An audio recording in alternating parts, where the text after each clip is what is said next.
Hi, I'm Mindy Jones, and today we're going to talk about how to find people to talk to, how to identify people to build your Reliv business.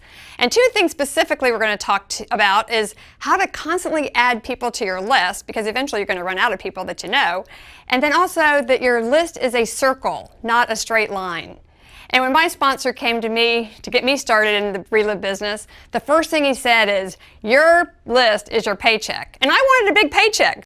I sat down and made a list of everybody I could think of, my family, my friends, people I knew from church, people I knew from organizations, everybody I could think of. And I think one of the important things that I thought of is it's important not to prejudge. You know, sometimes I thought, oh, well, they're too rich, or they're too poor, or they're too sick, or they're too healthy. Just put everybody on your list. One of the people that I put on my list that I really didn't think would do Reliv was a girl that was the manager of my store, Vicki, and she didn't have two nickels to rub together.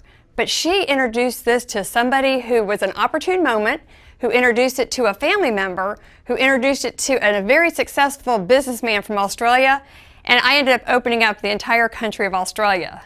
It's not always who you talk to about Reliv, it's who they know. And then you're going to constantly be adding new people.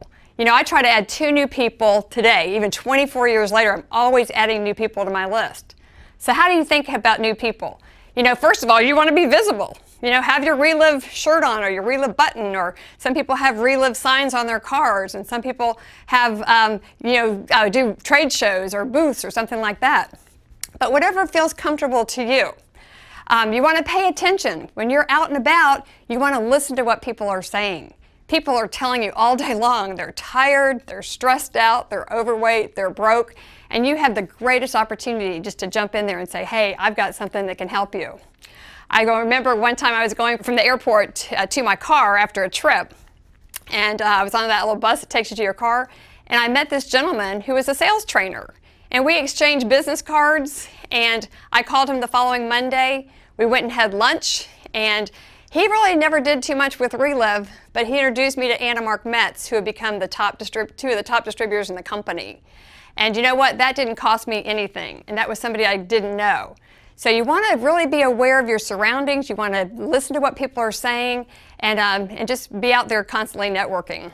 Your list is a circle too, it's not a straight line. Once you have that list, you can go back to those people 3 months later, 6 months later, years later, because you don't want to cross people off, because people's lives change. Their marital status changes, their career changes, their health changes, and the timing could be better. A couple people that said no to me at the beginning came back after they watched me for a while and came back and said yes later. One of them was my brother, who watched me for a year, and when he saw me open up Australia, he came back and said, I think I'm ready. And then my other brother was a little bit slower. It took him 16 years. When Reliv came out in the Success from Home magazine, he saw the DVD and got excited about that. So you've got your list. You can actually go online here to one of our tools that'll help you prepare your list.